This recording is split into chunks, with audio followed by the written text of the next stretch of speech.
और screen share कर लेता हूँ।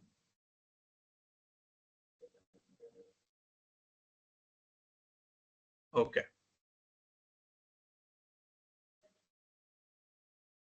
ओके, शर्जील साहब भी आ गए। जी मैंने कर दिया।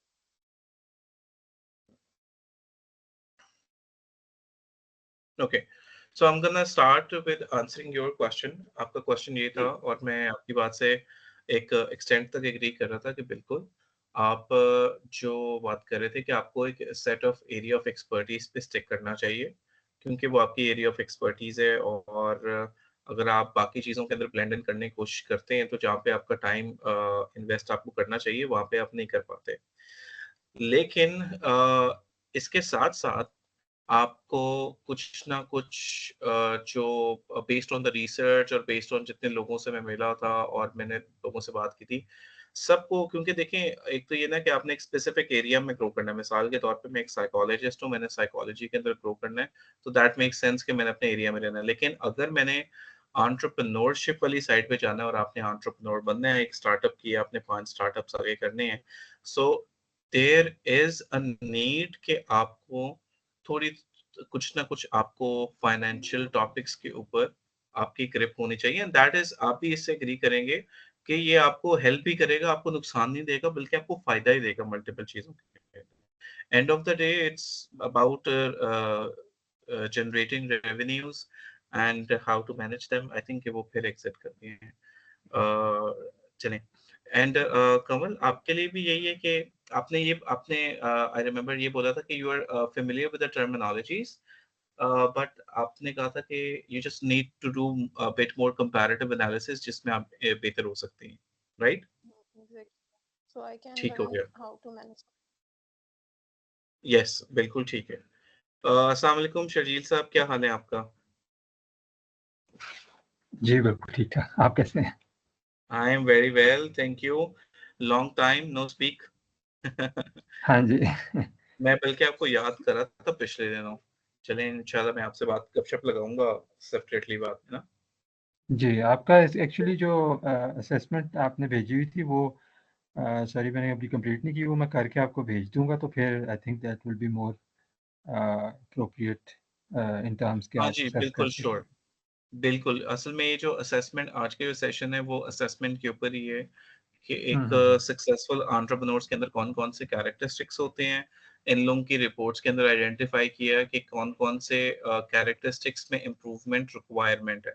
सो टुडे वी ठीक है। Are just going through those characteristics and making a plan for कि जो-जो एरियाज़ ऑफ इम्प्रूवमेंट हैं, उनको किस तरीके से फर्दर इम्प्रूव किया जाए। और अभी तक हम ठीक। पहले कैरेक्टरिस्टिक पे ही हैं। वी आर ट्राइंग टू, ठीक। वो टेक्निकल इश्यूज आ गए बीच में। जी शाहनवाज साहब, हमें कहाँ कहाँ छोड़ के चले जाते हैं यार बीच में बार बार। Everything okay at your and?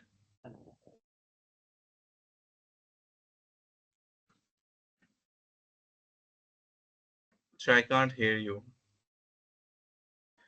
अभी आ रही है आवाज? हेलो। ओके, जी जी अब आ रही है बस, बिल्कुल। जी जी, मैं कह रहा हूँ इंटरनेट डिस्कनेक्ट हो रहा था, अब ओ उन्होंने स्टेबल कर अच्छा, दिया है, एडमिन वालों ने कर दिया स्टेबल। चलें चलें, थिंक चलें, अच्छा हो गया। अच्छा, तो बस मैं अपनी इसमें कॉन्वर्सेशन जो मैं एंड कर रहा था वो इसी चीज़ पे कर रहा था कि स्पेसिफिकली अगर आप एज अ एंटरप्रेन्योर ग्रो करना चाह रहे हैं तो इट्स रियली इम्पोर्टेंट कि learning about these financial terminologies and learning about the revenue, how to handle it, how to manage it, how to reinvest, all the जी things related to it. I think कि इसके अंदर अगर आप step in करेंगे and of course you can manage your time, कि जब आपके पास टाइम है इस पे आप कोचिंग लें, तो it is going to help you in your journey. Maybe at the moment अभी ऑफ कोर्स अगर आप नहीं कर रहे तो दैट मीन्स कि अभी शायद आपकी नीड ऑफ द आवर नहीं है, लेकिन जी लॉन्ग टर्म प्लान के लिए स्पेसिफिकली दिस इज समथिंग कि वो आपको हेल्प आउट करेगा आपके पूरे के पूरे प्रोसेस में। क्योंकि जब मैंने डिफरेंट एंटरप्रेन्योर्स को स्टडी किया था जिनका 10 साल 15 साल 20 साल का तजर्बा है, वो बेशक उनकी स्टार्ट यहीं से होते हैं कि कोई ना कोई टेक्निकल एक्सपर्टीज होती है उनकी, ठीक है। लेकिन वो खत्म इस चीज पे होती है कि वो they get very smart financially. ठीक है। अच्छा अच्छा, चलें अब नेक्स्ट पे चलते हैं। Number 2 is mindfulness. माइंडफुलनेस एक ऐसा कैरेक्टरिस्टिक है जो हमने आइडेंटिफाई किया कि जो अपना एंटरप्रेन्योर है, एक अच्छा जो सक्सेसफुल एंटरप्रेन्योर है, उसके अंदर हमने ये कैरेक्टरिस्टिक देखा था कि he is openness to self reflection, meaning कि उनके अंदर एक ऐसी फ्लेक्सिबिलिटी होती है कि अगर हम जिस तरह for example we having this discussion right now, हम ये डिस्कस करें कि किन लोगों के अंदर कौन से एरियाज में रूम फॉर इम्प्रूवमेंट है, उसको कैसे किया जाए। ये इटसेल्फ एक माइंडफुल एक्टिविटी हम कर रहे हैं कि हम अपने आप को बेहतर कैसे करें। अपने आप को बेहतर करने के लिए of course the first step is हम उसको सेल्फ एक्सेप्टेंस में लेकर आते हैं कि ओके यार, इस एरिया में इम्प्रूव करना है। सो रिजिड जो शख्स होता है, ये स्पेसिफिकली अगर आपने किसी के अंदर इन्वेस्ट भी करना है, जिस तरह अगर उमर साहब ने इन्वेस्ट करना है या आपने इन्वेस्ट करना है या इवन आपने कोई किसी को रिसोर्स हायर करना है, इट्स रियली इंपॉर्टेंट कि जो रिसोर्स या जो जिस शख्स के साथ आपने काम करना है, वो रिफ्लेक्शन के लिए ओपन है और he is open to basically feedback. That's what it means in simple terms. So अगर देखा जाए तो इसमें आपकी माइनर इम्प्रूवमेंट है और दोनों की माइनर इम्प्रूवमेंट है। So and it does align with the कि आप दोनों सेशन के अंदर प्रेजेंट है, so it does align with that. Mindfulness बढ़ाने की एक जो टेक्निक है वो मैं एक शेयर कर देता हूँ और फिर आप लोग अगर कुछ शेयर करना चाहे प्लीज कीजिएगा कि सेल्फ रिफ्लेक्शन का बेस्ट टाइम होता है रात को सोने से पहले। रात को सोने से पहले तो यूजुअली आजकल सारे फ़ोन देखते हैं, स्क्रॉल करते हैं, लेकिन अगर उसमें से आप थोड़ा-सा टाइम निकाल के, बेशक आप अपने पूरे दिन को रिफ्लेक्ट करें या किसी स्पेसिफिक एरिया को रिफ्लेक्ट करें और इसके पीछे बड़ी एक साइंटिफिक और साइकोलॉजिकल रीज़न है, वो मैं आपको बताता हूँ। और कोई ऐसा बिहेवियर जो आप चेंज करना चाहते हैं या जो आपको कंफर्टेबल नहीं लगता या मिसाल के तौर पे आपने एक ऐसा बिहेवियर किया, एक ऐसी आपने बात बोल दी जो आपको डिफरेंट तरीके से करनी चाहिए थी। तो वो जो रात को सोने से पहले टाइम है ना, वो बेस्ट टाइम होता है कि आप उसको आँखें बंद करके विजुअलाइज़ करें उस इवेंट को कि वो क्या हुआ और फिर फर्दर उसको विजुअलाइज़ करें कि वो किस तरीके का होना चाहिए था या मुझे किस तरह बोलना चाहिए था या किस तरह बात करनी चाहिए थी या मुझे उस सिनेरियो में किस तरीके से बिहेव करना चाहिए था। एंड अगर आप कोई अपना बिहेवियर, हैबिट, एटीट्यूड चेंज करना चाहते हैं, ये इसकी एक बेस्ट एक्सरसाइज है। उसकी जो साइंटिफिक रीज़न है वो ये होती है कि आप अपने बिहेवियर और अपने एटीट्यूड्स और इस तरह की चेंजेस तब कर पाते हैं जब आप अपने सबकॉन्शियस माइंड में होते हैं और सबकॉन्शियस माइंड में बेस्ट टेक्निक तभी होती है, आप जाते ही सबकॉन्शियस माइंड में तब हैं कि जब सोने से पहले जो टाइम होता है वो बेस्ट टाइम होता है।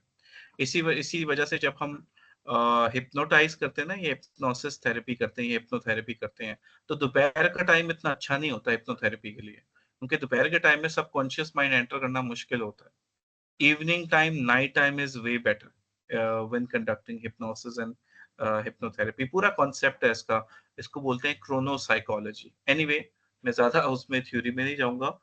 आपका कोई इसमें कोई ओपिनियन या कोई कमेंट आप शेयर करना चाहें तो प्लीज गो अहेड।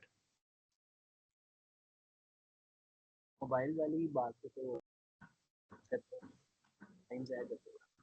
आपकी आपकी आवाज प्लीज जी, बहुत कम आ रही मैं है। कह रहा हूँ ऐसे ही है। मोबाइल जो रात को सोने से पहले यूज होता है वो तो ऐसे ही है, टाइम काफी ज्यादा किल करता है। मतलब स्पेशली जी, बिल्कुल। यूट्यूब और का आपको एक पता है वो मुझे एक पॉडकास्ट लग शख्स रहता है। जी मैं आपको एक फ़नी बात बताता हूँ कि मुझे एक जी शख्स कहता है कि यार मुझे ना बहुत ज़्यादा डरावने ख्वाब आते हैं, नाइटमेयर्स आते हैं, तो मुझे बताएँ कि मैं जो है वो क्या करूँ? जी तो यूजुअली जो नाइटमेयर्स आते हैं ना, नाइटमेयर जब आप ड्रीमिंग की बात करते हैं या ड्रीम इंटरप्रिटेशन की बात करते हैं, तो साइकोलॉजी के अंदर आपको अगर कोई ख्वाब उल्टे-सीधे आ रहे हैं और बड़े कंसिस्टेंटली आ रहे हैं और स्पेसिफिकली हम बात कर रहे हैं जब नाइटमेयर्स की। हाँ और नाइटमेयर्स एक बड़ी एक अजीब वैसी चीज़ है कि आप सो के उठते भी हैं तो आप थके हुए होते हैं एंड यू स्टिल टायर्ड। तो जब उसकी आइडेंटिफाई करके रीज़न ये पता लगा कि वो सोने से पहले सुनता था पॉडकास्ट जिन्नात के ऊपर और इस तरह की चीज़ें वो सुनता था। तो वो जिस तरह की चीज़ें फिर सुनता था, फिर ख्वाब में उस तरह की चीज़ें देखता भी था। तो जी। वो नाइटमेयर्स में कन्वर्ट हो जाता था। सो ये द तो आइडिया बात हियर। सही है। जी, अगर ये बात है तो फिर तो बात ठीक है कि मैं ये जो पॉलिटिक्स की हुँ। जी, जी, आपकी बात चली गई है?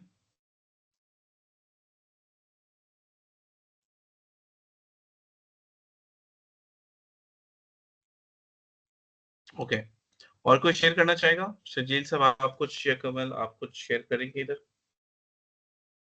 जी। जी, मैं ये कहता था, मैं यही रिलेट कर रहा हूँ कि ऐसे ही होता है मेरे साथ। मतलब है पॉलिटिक्स के, बिल्कुल। आपको तो पता है ज़्यादातर आजकल पॉडकास्ट नेगेटिव ही होते हैं। फिर सुबह हाँ उठ जी, के भी हर बिल्कुल। चीज़ नेगेटिव लग रही होती है, यार ये भी नहीं ठीक, वो भी नहीं ठीक, ये नहीं ठीक। बिल्कुल। ये चीज़ तो बिल्कुल रिलेट हुआ। आप अपने आप को जिन चीज़ों से आप एक्सपोज़ करेंगे, डेफ़िनेटली वही आपके हाँ, सबकॉन्शियस माइंड में होंगी। सबकॉन्शियस माइंड में जो होंगी, आप फिर वैसा फ़ील करना लग जाएँगे। आपने बिल्कुल सही बताया है कि इसकी एग्ज़ाम्पल यही है ना, अगर कोई बहुत ज़्यादा मूवीज़ देखता है जो कि होती हैं जासूसों के ऊपर, या डिटेक्टिव्स के ऊपर, तो उसकी बड़ी सस्पिशियस नेचर हो जाएगी। जी। सिमिलरली अगर मैंने कुछ जो लोग देखे जिनके अंदर ड्राइव होती है कुछ करने की, उनके अंदर मैंने अक्सर ये देखा है कि वो हमेशा कोई ना कोई डॉक्यूमेंट्रीज़ पसंद करते हैं देखना। हुँ। नेटफ्लिक्स पे निकाल लेंगे कुछ, जो एंटरप्रेन्योर्स हैं या जो बिज़नेस हैं, बिज़नेस सक्सेसफुल बिज़नेसमैन हैं, उनकी कोई ना कोई डॉक्यूमेंट्री निकाल के देख रहे होंगे। सो इट्स इसमें अगर मैं आप एक और अपने चीज़ ऐड करना जी, चाहूँगा। जी, जी। सर आई डोंट नो, ये एक अच्छी चीज़ है, नेगेटिव चीज़ है। मेरे पास कोई काम आता है ना, तो मैं ढूँढता ही नेगेटिव कि यार इसमें खराबी। दैट्स व्हाट, मैं आज एक हुँ, शीट मेरे पास आई है, तो हुँ, मे बी वो पॉडकास्ट की वजह से है, क्योंकि मैं आपको बताऊँ, मेरा अगर यूट्यूब पे हफ्ते की 8 से 10 घंटे की है, मैं जितने भी देखता हूँ, तो हुँ, उसमें से 95% तो यही होगा। बाकी 5% वो मेरा स्पोर्ट्स फुटबॉल में है, वो उसके हाइलाइट्स देख लेता हूँ। तो अब आज हुँ, आज एक शीट आई है, मैंने वो आगे फॉरवर्ड नहीं की, मैंने वापस कर दी। मैंने कहा इसमें इसमें से ना गलतियाँ दिख रही हैं, मुझे बताओ क्या है, कितनी गलती है? हुँ, हुँ। तो ये बात ठीक है या गलत है, इतना देखना चाहिए इस चीज़ को। अच्छा, मैं आपका क्वेश्चन ज़रा अंडरस्टैंड करना चाह रहा हूँ, तो आपको जब शीट मिलती है, आपने जी। देखे बगैर आपने कह दिया कि इसके अंदर गलतियाँ हैं? नहीं, नहीं, मैंने देखी, मुझे सामने मतलब अंडरस्टूड आ गया कि ये गलतियाँ हैं। अब मतलब ठीक है है, कि एक एक सेल का फॉर्मेट नहीं था ठीक, बाकी 8 सेल्स का ठीक था, एक का नहीं था। कैमल केस ठीक नहीं है, था, ठीक है। एक पे ठीक लिंक है। लगा हुआ था, बाकी 4 पे लिंक नहीं लगा हुआ था। अच्छा, मैं अगर वो फॉरवर्ड कर भी देता ना, तो जो मेरी हुँ, ऑडियंस थी उनको फ़र्क नहीं पड़ना था, क्योंकि उन्होंने ये चीज़ें नहीं देखी। अब जिस तरह ये आपकी हुँ। प्रोग्रेसिव है ना, बिल्कुल ये वाला हुआ हुआ था। प्रोग्रेसिव वाला ये आप बॉक्स देख रही हैं। अब ये जी, जी, बिल्कुल। बाकी कंटेंट से बड़ा है। बाकी आप 4 चीज़ें देखें, वो बॉक्सेस ठीक हैं। अब लर्निंग भी, अगर मैं इस आपकी इस शीट को नेगेटिव मैं अपने एंगल से देखूँगा, तो लर्निंग सेंटर में होना चाहिए, ठीक है? ठीक है। और मैं मिसाल दे रहा हूँ, तो ये मेरी सीधी ही ये मैं ऑटोमैटिकली मेरी इस चीज़ चली जाती है कि यार इसमें गलत किया है। अब बिल्कुल ठीक आई है। हाँ, जी, बिल्कुल ठीक है। ये बड़ा एक जी, आपने इंटरेस्टिंग सवाल पूछा है और मैं इसका जवाब देता हूँ।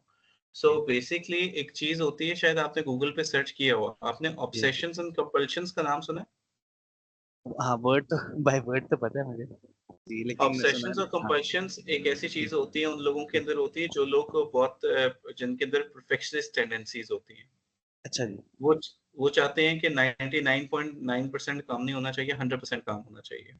अच्छा जी, और इस ठीक। तरह के जो लोग होते हैं जिनके अंदर परफेक्शनिस्ट टेंडेंसीज़ होती हैं, ऑब्वियसली वो अपने काम में, अपने स्किल में टाइम स्पेंड करते हैं। बहुत जो माइक्रो चीज़ें होती हैं उनको भी देखते हैं सही तरीके से, और कहते हैं ना ईची-बीची उसकी देखते हैं। हाँ जी, तो ये सारी की सारी इनके अंदर क्वालिटीज़ होती है और ये सारी की सारी अच्छी चीज़ें होती हैं इनके अंदर। ठीक है, ठीक है। हाउएवर जो उनके अंदर एक नेगेटिव साइड होती है, वो नेगेटिव इसके अंदर पर्सपेक्टिव ये आ जाता है कि एंग्ज़ियसनेस हाँ, और बेचैनी वग़ैरह इसके अंदर इस तरह की जो लोगों की जो पर्सनैलिटी होती है, उनके जी। अंदर ये वाले एलिमेंट्स बड़े कॉमन होते हैं, एंग्ज़ियसनेस और बेचैनी स्पेसिफिकली। और स्पेसिफिकली ये रिलेटेड होते हैं किसी चीज़ की ऑर्डर से, कि किसी कोई चीज़ चीज़ के ऑर्डर, यस, राइट। ऑर्डर में पड़ी हुई है कि नहीं पड़ी हुई, हाँ, सीक्वेंस में पड़ी हुई है कि नहीं पड़ी हुई, ये हाँ उन जी। चीज़ों से लिंक्ड होती है ये। अब मैं अब आपको टूथपेस्ट की आपको जी, मिसाल देता हूँ। अब जी, ऑब्वियसली शेड देना होगा। Please, please. जो है, अब टूथपेस्ट जो है वो मुझे बड़ी बुरी लगती है सेंटर की।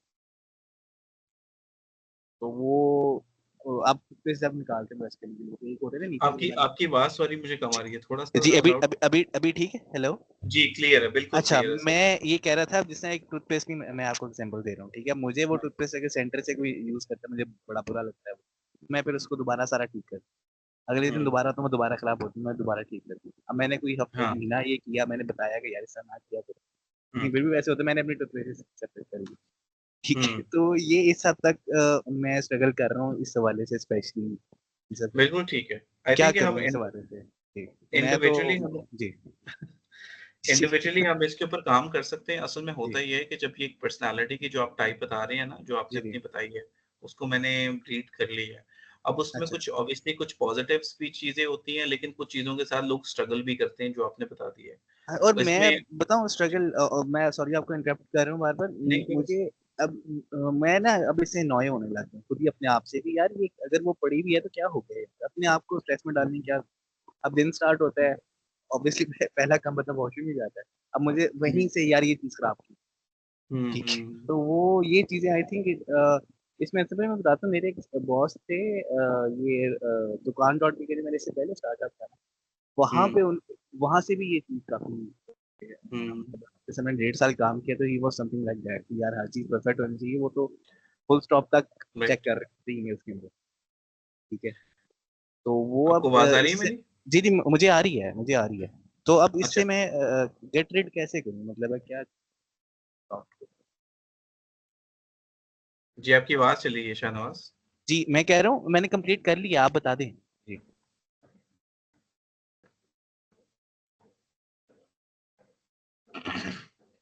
हेलो। आई थिंक इंटरनेट का कोई चल रहा है। अंश भाई मुझे आपकी आवाज आ रही है। अच्छा, ओके। नहीं, आपकी एकदम चली गई थी। आप बोल रहे थे फिर एकदम चली गई। सो आई थिंक जी आपका मैं कह मैंने रहा हूँ। क्वेश्चन ये लास्ट सुना है कि आप इससे how can you get rid आपका क्वेश्चन? हाँ जी बिल्कुल ऐसे ही है, ऐसे ही है। अच्छा, इसका इसका जो जवाब है वो ऐसा नहीं है कि मैं आपको कोई 2-4 चीज़ें बताऊँगा कि जिससे ठीक है। You can get rid of it. इसमें ये जी है कि हम इंडिविजुअली बैठ सकते हैं, डिस्कस कर सकते हैं। करेक्ट। मे बी मैं आपको फर्दर इसका प्लान बता सकता हूँ कि आप इसे कैसे ओवरकम कर सकते हैं। ठीक है, and very good. It's gonna take some time. ऐसा नहीं होगा कि एकदम ही चला जाएगा। मेरे साथ आधा घंटा बैठेंगे और उसके बाद आप बिल्कुल आपको कोई प्रॉब्लम नहीं होगी। It's not going to work like that. But ये कि आप मेरे साथ बैठेंगे, आपको थोड़ी मैं अवेयरनेस भी दूँगा, फिर फर्दर आपको स्टेप बाय स्टेप चीज़ें बताऊँगा, कुछ गोल सेट करेंगे हम और फिर ठीक है। इंशाल्लाह ग्रेजुअली आपको उसके इंशाल्लाह। अंदर इम्प्रूवमेंट आना शुरू होगी। सो ये जो ठीक है। जितनी भी साइकोलॉजिकल टेक्निक्स में हम हेल्प करते हैं, ये क्योंकि लॉन्ग टर्म के लिए होती हैं, तो इसमें थोड़ा टाइम लगता है।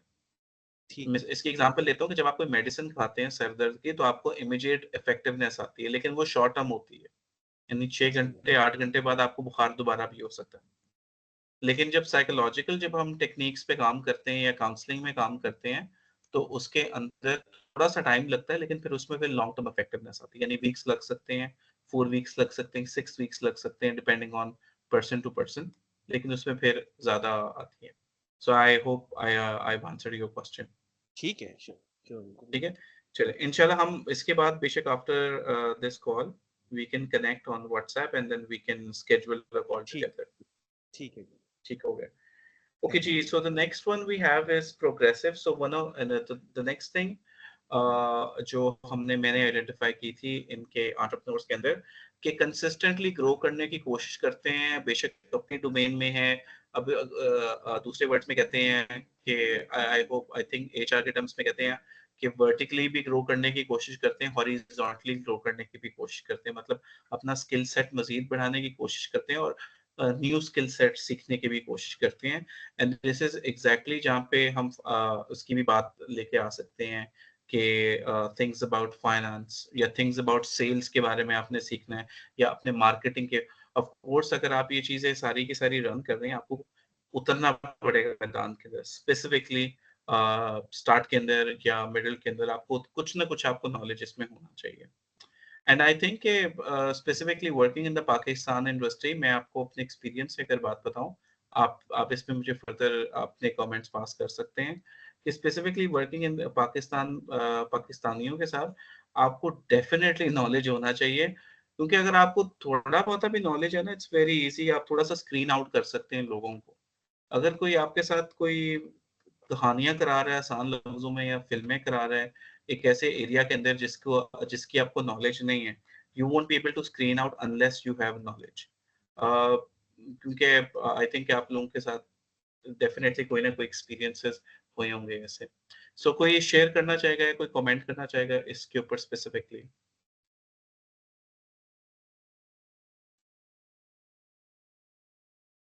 अच्छा, इस पे जैसे अंशु हमारी पहले भी बात हुई थी, जो हमारा 1 टू 1 सेशन था, जो इसमें मुझे लगता है कि मेरे एंड से जो वो रिसर्च वाला एलिमेंट है ना, कि कोई भी बात किसी से करने से पहले मैं मेरी ये कोशिश होती है कि जिस सब्जेक्ट पे भी बात करने लगी हूँ, उसकी कोई रिसर्च हो, उसकी कोई नॉलेज हो मेरे पास, फिर मैं उस शख्स से बात करूँ या जिससे भी बात कर रही हूँ।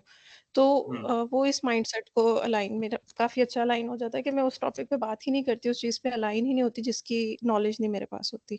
तो मेरी यही बिल्कुल, कोशिश होती है कि कुछ भी नया है, उसको पहले खुद से एक्सप्लोर करो, सीखो और फिर उस पे बात करो। बिल्कुल, एब्सोल्युटली, एब्सोल्युटली मैं एग्री करता हूँ आपकी बात से और वो ऑब्वियसली आप जब नॉलेजेबल होंगे आप नॉलेजेबल होंगे दूसरे एरिया के अंदर, तो it's gonna be easier to litmus testing भी कर सकते हैं कि यार ये जो अगला शख्स बैठा हुआ है, मैंने एक्चुअली काफ़ी ज़्यादा एक्सपीरियंस्ड लोगों को डिफरेंट इंडस्ट्रीज़ के अंदर लिटमस टेस्टिंग करते हुए देखा है, कि क्रेडेंशियल्स वगैरह तो ठीक है, वो कुछ ऐसे कॉमन क्वेश्चंस पूछते हैं जिनका उनको बहुत अच्छे तरीके से इल्म होता है।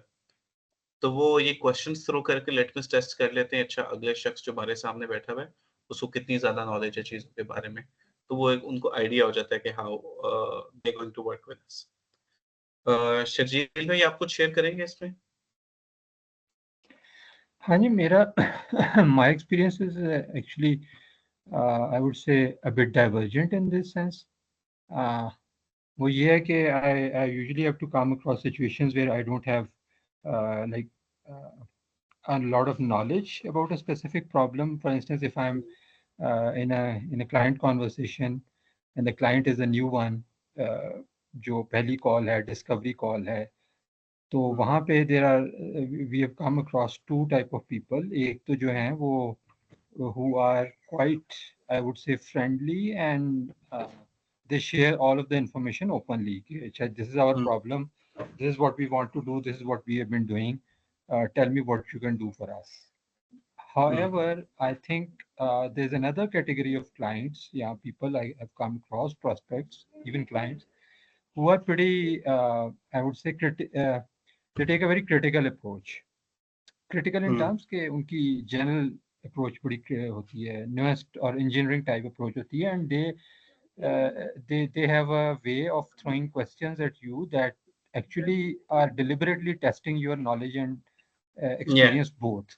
And over there, yes. what they are, and what I have noticed is over there, what they are noticing is not that do you have knowledge or not. What they are noticing or what they are observing is do you, are you forthcoming about the things that you do not have the knowledge about, or you keep coming up with Think up explanations or answers जी, कि जी मुझे तो इसका भी पता है, मुझे तो इसका भी पता है, लाइक हुँ, फॉर इंस्टेंस उनकी इंडस्ट्री के बारे में सिचुएशन या उनकी स्पेसिफिक हुँ, प्रॉब्लम्स.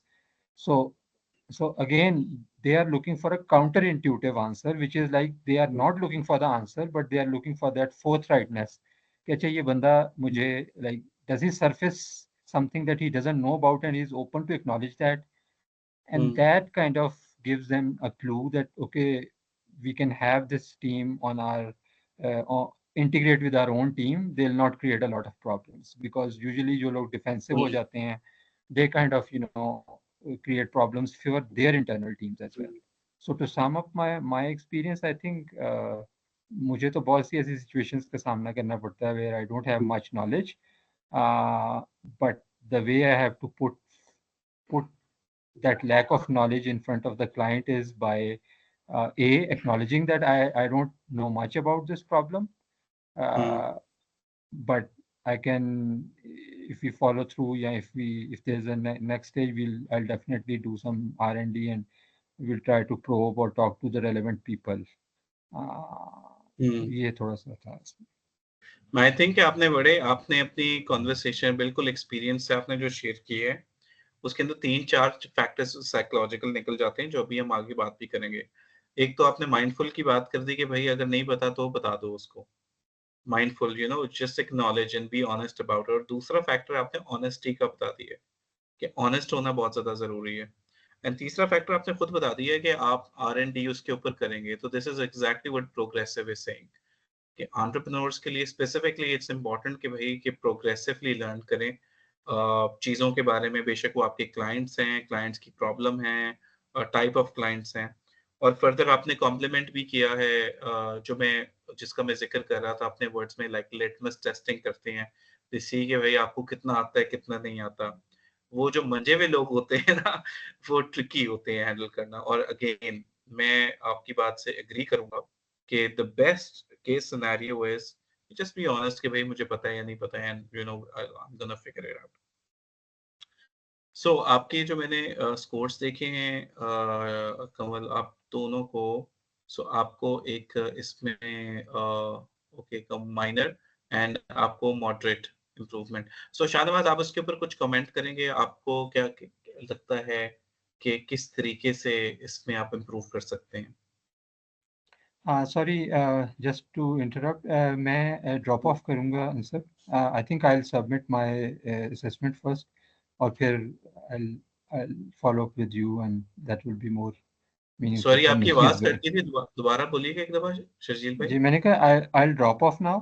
ठीक है, ठीक है, मैं फिर आपको असेसमेंट श्योर जमा करवा के उसके बाद फिर I'll follow up with the session. Sir, thank you for joining in, no problem. Thank you, thank you, thank you Allah everybody. हाफिज। Allah Hafiz. अल्लाह हाफिज। अच्छा अंशु भाई मेरा भी ओपिनियन इस कमल वाले ही है। आई ट्राई टू अवॉइड मुझे शायद थोड़ा सा अगर आप लाउडली जी बोल दें, जी मैं आवाज कह बहुत रहा हूँ कम आ अगर रही मैं किसी सब्जेक्ट मैटर एक्सपर्ट नहीं हूँ तो मैं उसे अवॉइड ही करता हूँ, मतलब उस मामले में है। बात करने से। और अगर फिर भी इनएविटेबल हो तो फिर उसको ऑब्वियसली रिसर्च करके ही आगे करता हूँ। और इसमें जो मैं अपने जो बिजनेस जर्नी है उसके अंदर मेरी ये अगर मैं अगर ऐसी सिचुएशन आ भी जाए तो आपकी मैं आवाज फिर कम हो गई है, जी सॉरी। मैं वेल प्रिपेयर्ड होके जाता हूँ, मतलब मैं कह रहा हूँ मैं अगर इस तरह की कोई जर्नी आती है ना जहाँ पे मतलब मैं फिर बोलना पड़ता है या बताना पड़ता है तो मैं फिर वेल रिसर्च होकर वेल थॉट ऑफ करके और प्लान करके मैंने क्या क्या बात करनी है लिख कर और फिर उसके मुताबिक ही मैं आगे बात करता अच्छा मुझे बताएं कि आपके कोई अपने जो टाइमलाइन में या आपके डेली रूटीन में, वीकली हूँ। जी रूटीन में, मंथली रूटीन में आपने जी कोई ऐसी एक्टिविटीज प्लान की हुई हैं कि जहाँ पे आप अपने एरिया या डिफरेंट एरियाज के ऊपर कुछ सम न्यू नॉलेज या some new things that you can learn about it, आपने कुछ ऐसी कुछ चीजें स्केड्यूल की हुई हैं नहीं, या कुछ आप अभी करते हैं? अभी अभी बिल्कुल ऐसा नहीं किया। बिल्कुल ठीक है। सो आई थिंक कि इसको इम्प्रूव करने का जो तरीका है वो तरीका यही है कि आपने टाइम एक first thing comes first is the time management. And after managing time I think and I highly recommend कि आप अपने स्केड्यूल के अंदर कोई ऐसी चीजें इनकलकेट करें कि जिससे आपकी जो नॉलेज है about anything, it could be related to your field, it could be something separate, it could be something related to your interest, जो areas आपको help करेंगे to be a better entrepreneur than you are, आप schedule करके उसको उस पे time invest करें। क्योंकि जैसे जैसे आपका बिजनेस ग्रो कर रहा है, लेकिन साथ बिजनेस के साथ साथ आपने खुद भी ग्रो करना है और वो ग्रोथ स्टॉप नहीं होनी चाहिए। Okay, so the next one is proactive. So proactive में अगर मैं स्कोर्स चेक करूं तो सम इम्प्रूवमेंट है और moderate improvement. So proactive specifically यही है कि it's actually linking to progressive, आप कंसिस्टेंटली ग्रो कर रहे हैं और कंसिस्टेंटली ग्रोथ की प्लानिंग कर रहे हैं। तो अगर आपने कुछ ऐसी चीजें स्केड्यूल नहीं की हुई, सबसे पहली चीज़ ये है कि आपको अपना स्केड्यूल बनाना है, अपना टाइम मैनेज करना है। टाइम मैनेज के बाद आप इस तरह की चीज़ें डाल सकते हैं। मेबी आप कोई कोर्स कर सकते हैं, कोई सर्टिफ़िकेशन कर सकते हैं। किसी के साथ अभी तो बेस्ट चीज़ ये है कि अगर आपको कोई सवाल है, आप किसी से जाके किसी मेंटर से जाके आप बात कर सकते हैं और things like that is going to help you progress.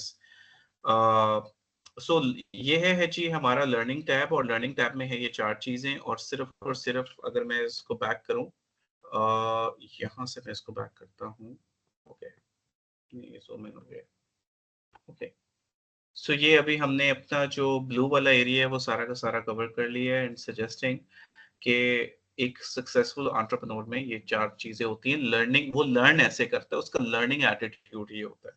तो अगर आपके लर्निंग एटीट्यूड में कुछ इम्प्रूवमेंट की ज़रूरत है, तो वो साथ-साथ हमने डिस्कस कर लिए कि कैसे उनको इम्प्रूव कर सकते हैं।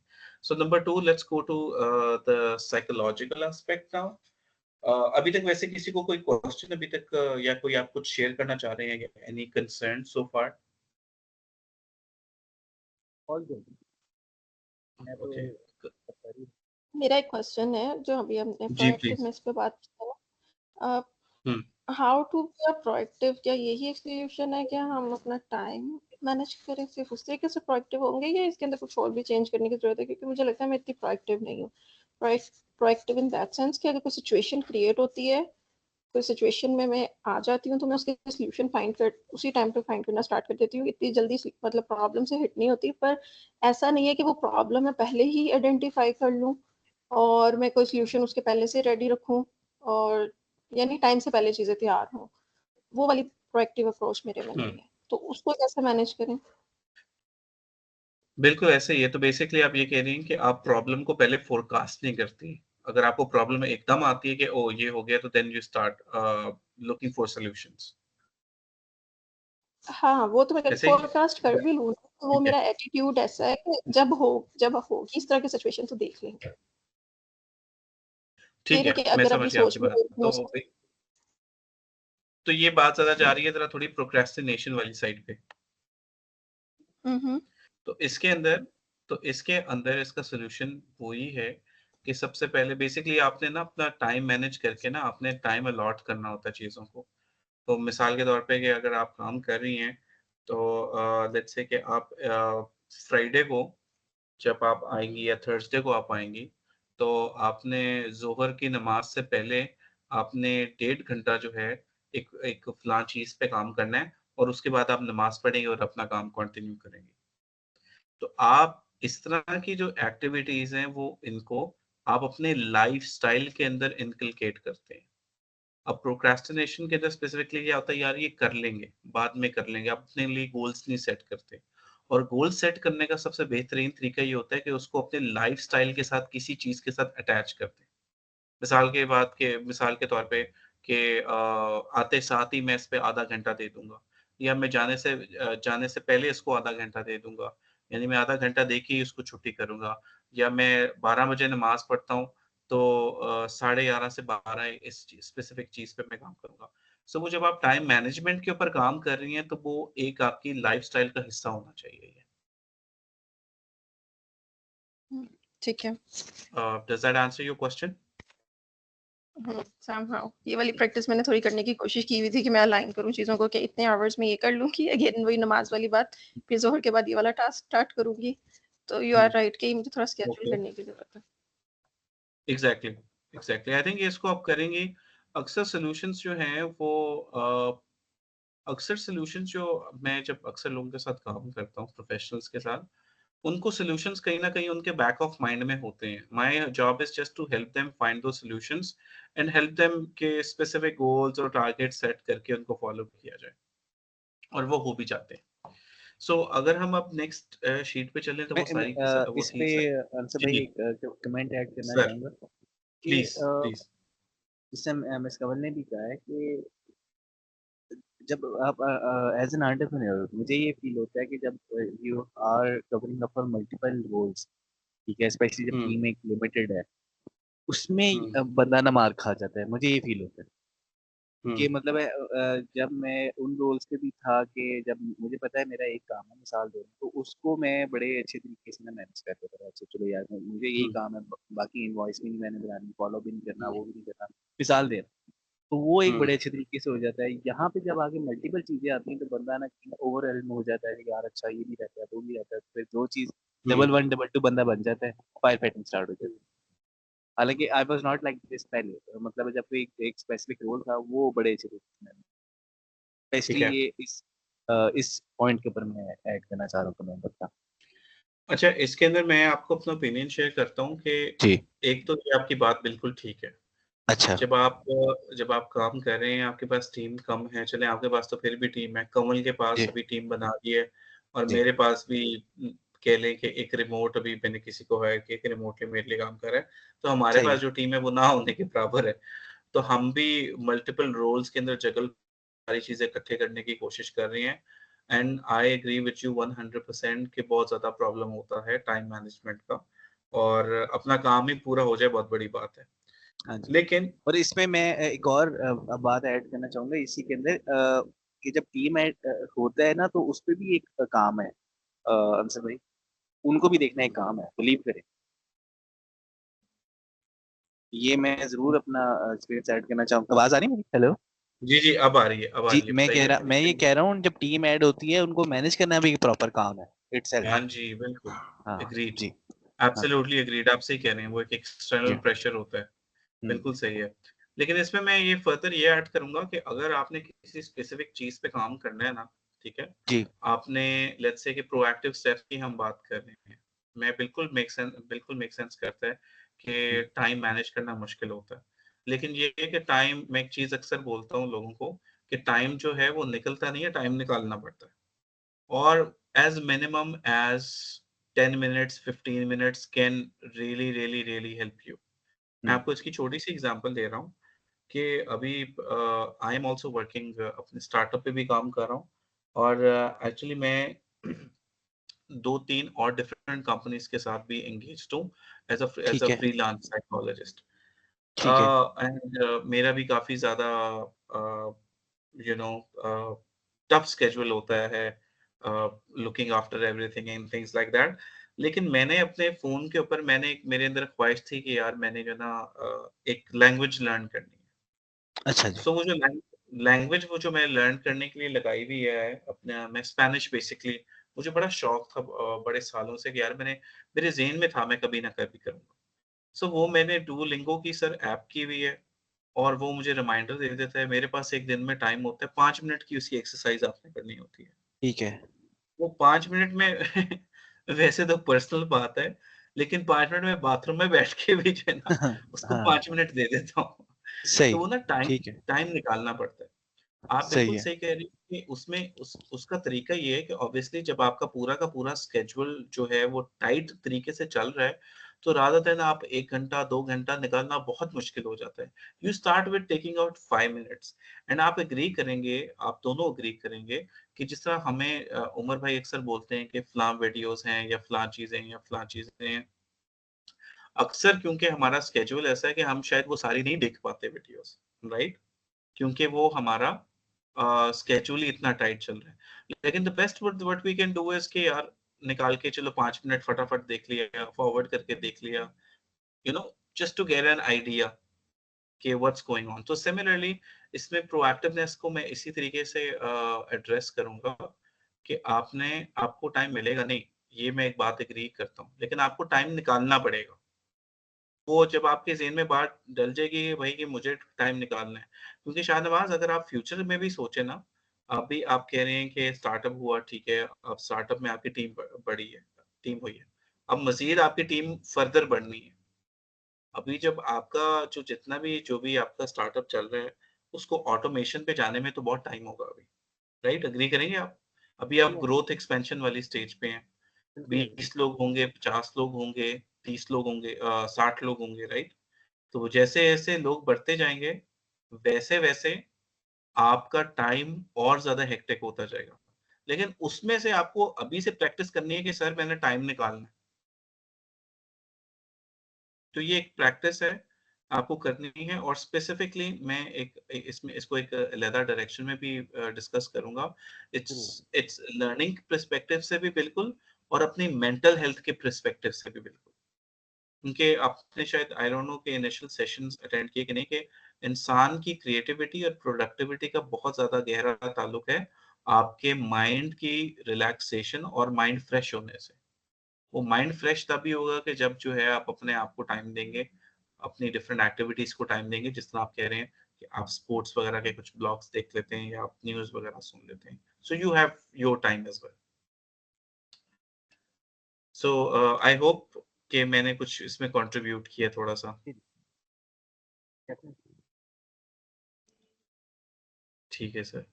आप अगर मुझसे बेशक डिसएग्री करते हैं तो आप प्लीज मुझसे शेयर करें। I don't have any issues. मैं भी अपने एक्सपीरियंस से चीजें शेयर कर रहा हूँ और you know we can further discuss on it. Okay, तो साइकोलॉजिकल साइड पे चलते हैं। हम इसको थोड़ा सा कोशिश करेंगे, जरा हम थोड़ा सा क्विकली इसको कर लें। So we start with humility. Humility meaning down to earth. और डाउन टू अर्थ में हाँ यानी अच्छा मैं पहले आप स्कोर्स देख रहा था। ओके, सो आपको एक को मिनिमम इम्प्रूवमेंट रिक्वायर्ड है और दूसरे को सम इम्प्रूवमेंट रिक्वायर्ड है। सो मे बी इसके अंदर अगर आप इसको फर्दर इम्प्रूव करना चाह रहे हैं तो इसकी जो बेस्ट टेक्निक है वो अगेन जो हमने पहले सेल्फ रिफ्लेक्शन की बात की थी कि अपने इवेंट्स को रिफ्लेक्ट करना चीज़ों को is something that you can work on. Next पे आ जाए, आपको कोई भी क्वेश्चन हो या कमेंट पास करना हो तो प्लीज हम जो स्टॉप कर सकते हैं। Next is visionary. ऑब्वियसली आपने अपने स्टार्टअप को कहाँ पे लेके जाना है, आप क्या इन्विजन कर रहे हैं और मोस्ट इम्पोर्टेंटली आप क्या लेगेसी क्रिएट करने की कोशिश कर रहे हैं, वो सारी चीज़ें इसके अंदर कवर होती हैं। सो अगर मैं आप लोगों के स्कोर्स देखूं तो एक का है माइनर इम्प्रूवमेंट और दूसरे का सम इम्प्रूवमेंट। आई थिंक अगर आप इस स्पेसिफिकली विजनरी को अपने विजन को इम्प्रूव करना चाह रहे हैं तो you just need some inspiration. And inspiration तब मिलेगी कि जब आप उन लोगों के साथ इंटरेक्ट करेंगे या आप उन लोगों को देखेंगे या उनको पढ़ेंगे कि जो कि जिन्होंने काफी ज्यादा विजनरी काम किया है, बेशक आपकी फील्ड में या आपकी दुनिया में। अक्सर उमर भाई ये पूछते हैं सवाल कि यार अच्छा तुम अगर साइकोलॉजिस्ट हो या कवल जो है वो एचआर है तो पाकिस्तान में बेस्ट कौन देता है एचआर की services. And one of the reason of this question is कि यू नीड टू इन्विजन के who they are and what they have done and what are you trying to do uh, in in their comparison. So that kind of जब आप successful लोगों से अपना comparison start करते हैं, that sort of initiates that visionary aspect जो further help करता है आपकी growth में और आपके काम की growth में। यहाँ पे कोई प्लीज कोई कमेंट वगैरह कोई शेयर करना चाहेगा? क्लियर सही है। कमल आप कुछ शेयर करेंगे इधर? नहीं, अभी तक तो ये क्लियर है। Okay, so next is spiritual. ये बड़ा एक इंटरेस्टिंग चीज है कि और ये बड़ा कल्चरल है। यानी अगर कोई अमेरिका वगैरह में रिसर्च होगी ना तो शायद ये चीज नहीं, सॉरी मैंने एक मिस कर दी। Self assured, self assured is of course confidence in capabilities. And confidence in capabilities आपको तभी आती है कि जब आप एक काम को काफी देर तक करते रहते हैं। अक्सर मेंशन करते हैं कि एक काम के अंदर आपको एटलीस्ट 10,000 आवर्स लगने चाहिए, फिर आपको जाके उसके अंदर कॉन्फिडेंस आता है। तो इसका जो है वो सिर्फ और सिर्फ सोल्यूशन यही है कि अगर आप एक एक्टिविटी कर रहे हैं और you don't think you confident enough, you just need to do it more. तो अगर हमें देखें सेल्फ एश्योर्ड कॉन्फिडेंस में माइनर इम्प्रूवमेंट है और दोनों की माइनर इम्प्रूवमेंट है। और मैंने एक्चुअली बोला भी था, उमर भाई को भी बोला था कि it's actually they have done a good job from the perspective कि आपने वो लोग उठाए हैं एटलीस्ट कि who are confident in their capabilities. क्योंकि जब हम एंटरप्रेन्योर्स की जब when I was doing my research on it तो एंटरप्रेन्योर्स बनते ही वो हैं जिनको किसी ना किसी एक एरिया में एक्सपर्टीज होती है। अगर आपको किसी एरिया में एक्सपर्टीज नहीं होती then there are very less chances कि आप एक सक्सेसफुल एंटरप्रेन्योर बनेंगे। बेशक वो फाइनेंस है, बेशक एचआर है, साइकोलॉजी है, टेक है, व्हाटएवर, एक एरिया का आपको माहिर होना पड़ेगा। और फिर और आपको अगर अगर आपने इर्द गिर्द देखा हो तो लोगों को ख्वाहिश भी तभी आती है कि यार ये तो मुझे काम सारा आता है, तो ये अगर काम मैं डायरेक्ट कर लूं तो ये सारे पैसे मेरे पास आ जाएंगे। नॉर्मली लोगों की थिंकिंग यहीं से स्टार्ट होती है कि यार ये तो काम आसान है, ये तो काम मैं कर सकता हूँ। तो इसके अंदर गुड न्यूज एग्री। ये है कि सॉरी हाँ, मैं ये कह रही हूँ ऐसे ही है, जब आप बिल्कुल हैंड्स ऑन हो जाते हैं किसी स्किल पे तब आप ये वाली चीज सोचते हैं कि अभी हम खुद से एग्जैक्टली सारा कुछ कर सकते हैं। हाँ, अगर कोई यहाँ पे कोई हमारे पास कोई है इंडिविजुअल जिसका यहाँ पे कॉन्फिडेंस में कोई प्रॉब्लम है, तो मे बी पहले उसको कॉन्फिडेंस पे काम करना पड़ेगा और फिर वो जाके मे बी एक सक्सेसफुल एंटरप्रेन्योर बन सकता है। उसकी रीज़न यही है कि अगर आप किसी को सर्विसेज़ सेल करना चाह रहे हैं और अगर आप खुद ही श्योर नहीं है कि मैं सर्विसेज़ ये कर सकता हूँ कि नहीं कर सकता, तो वो ऑब्वियसली जो आगे क्लाइंट बैठा हुआ है to spend money just like us, we will have an idea about the other person. अच्छा, जो इंटरेस्टिंग चीज मैं नेक्स्ट कह रहा था दैट इज स्पिरिचुअलिटी। मैंने ये देखा था कि जो एंटरप्रेन्योर्स पाकिस्तान के और स्पेशली हमारे लोकल कॉन्टेक्स्ट में एग्जिस्ट करते हैं ना, उनके अंदर ऑप्टिमिज्म बड़ा है, पॉजिटिव थिंकर है। और अभी तक माशाल्लाह मेरी सबसे जितने जितने लोगों से भी इंटरेक्शन हुई है, मुझे सारे वो पॉजिटिव माइंडसेट के लगे। ऑप्टिमिज्म आगे भी मैं डिस्कस करूंगा। लेकिन ऑप्टिमिज्म की जो एक मेन रीजन जो मैंने फिगर आउट की थी, वो ये फिगर आउट की थी कि यार अल्लाह खैर करेगा, ये कारोबार करने से बरकत होती है। आप कारोबार करते हैं तो रिस्क में इज़ाफ़ा होता है। उनके इस तरह के बिलीफ्स जो थे वो बड़े ज़्यादा स्ट्रॉन्ग थे, जो इनको प्रमोट करता था कि रिस्क टेकिंग की तरफ साइकोलॉजिकली। जब आप इस तरह की चीज़ों पे बिलीव करते हैं तो फिर आपकी रिस्क टेकिंग आपके लिए आसान हो जाती है क्योंकि आप कोई अच्छा काम करने चाह रहे होते हैं। और अगर देखा जाए तो अगर मैं आपके स्कोर्स देखूँ तो एक में है मिनिमम इम्प्रूवमेंट और दूसरे में दोनों के अंदर मिनिमम इम्प्रूवमेंट है। तो ये एक बड़ा डिसाइडिंग फैक्टर है क्योंकि अगर एक बंदा अगर इन चीज़ों पे यकीन नहीं करता तो it's really hard for him to be very hopeful कि यार पता नहीं चलता है नहीं चलता, वो बहुत क्रिटिकल हो जाते हैं चीज़ों के बारे में। अच्छा, next one is adventurous. Adventurous in the perspective of यार कुछ नया करना है, कुछ नया लेकर आना है और मैं कुछ डिफरेंट करना चाह रहा हूँ। ये जो एटीट्यूड है ना, ये एंटरप्रेन्योर के अंदर बहुत ज़रूरी है। और अगर आप लोगों का देखा जाए तो मिनिमम इम्प्रूवमेंट है और माइनर इम्प्रूवमेंट है। दोनों को इतनी ज़्यादा इम्प्रूवमेंट की ज़रूरत नहीं है। आप दोनों को स्पेसिफिकली आपके अंदर ये कुछ ना कुछ थ्रिल सीकिंग चीज़ चल रही है, तो इस वजह से ही आपने स्टेप इन किया है कि ऐसी फील्ड जहाँ पे रिस्क ज़्यादा है, रिवॉर्ड भी ज़्यादा है, रिस्क भी ज़्यादा है। And that's the whole idea of being adventurous. Again अगर इसको कोई मैं रिकॉर्डिंग पर्पस के लिए कह रहा हूँ कि अगर इसको कोई फर्दर इम्प्रूव करना चाह रहा है तो they need to be around people who are more adventurous and they have to have that social company के जो सक्सेसफुल लोग भी और एडवेंचरस, स्टूपिड और एडवेंचरस नहीं है, सक्सेसफुल और एडवेंचरस है। ओके, नेक्स्ट फैक्टर है हमारे पास टेनेशियस। टेनेशियस वर्ड इस्तेमाल होता है एंटरप्रेन्योर सक्सेसफुल होते हैं जो कि एक तो फेलियर्स को डील करते हैं, पेशेंट होते हैं और ढीठ हो जाते हैं कि नहीं, I'm gonna make it work, मैं किसी ना किसी तरीके से ना इसको चला लूंगा। तो एक में है अपना शाहनवाज में मिनिमम इम्प्रूवमेंट रिक्वायर्ड है और दोनों के अंदर मिनिमम इम्प्रूवमेंट रिक्वायर्ड है। और ये भी एक बड़ा जबरदस्त एक डिसाइडिंग फैक्टर है कि एंटरप्रेन्योर के आगे क्या बात है। ऑब्वियसली अगर रेजिलियंस नहीं है, फेलियर लोग एक्सपीरियंस कर रहे हैं, फेलियर एक्सपीरियंस करके वो साथ ही बैठ जाते हैं कि नहीं जी हम नहीं कर सकते, तो ऑफ कोर्स फिर उनकी बात के अंदर बहुत ज्यादा हर्डल्स आएंगे। ऑप्टिमिस्टिक, मैंने पॉजिटिविटी की बात की थी, तो पॉजिटिविटी, ग्रोथ माइंडसेट, अपने आप को ग्रो करना professionally and personally, that's really important. और अगर देखा जाए तो मिनिमम इम्प्रूवमेंट है और माइनर इम्प्रूवमेंट है। सो दोनों में मिनिमम और माइनर इम्प्रूवमेंट है। इसमें अगर कोई स्पेसिफिकली कोई हेल्प चाहता है तो वो मेरे से या किसी मेरे से काउंसलिंग ले सकता है सेशन, या किसी अपने मेंटोर से ले सकता है। स्पेसिफिकली अगर उनको लगता है कि उनको कुछ काम से रिलेटेड उनको नेगेटिव ख्यालात आते हैं। आगे आ जाते हैं responsibility. So responsibility again I think एक एम्प्लॉय और एक एंटरप्रेन्योर में यही फर्क होता है, मेंटालिटी का, रिस्पॉन्सिबल मेंटालिटी का। एम्प्लॉय जो होगा वो कहेगा कि यार बस ठीक है गुजारा करो। So entrepreneur, obviously, of course, you're running a business, so you have to be responsible and you have to take credibility, accountability of your work.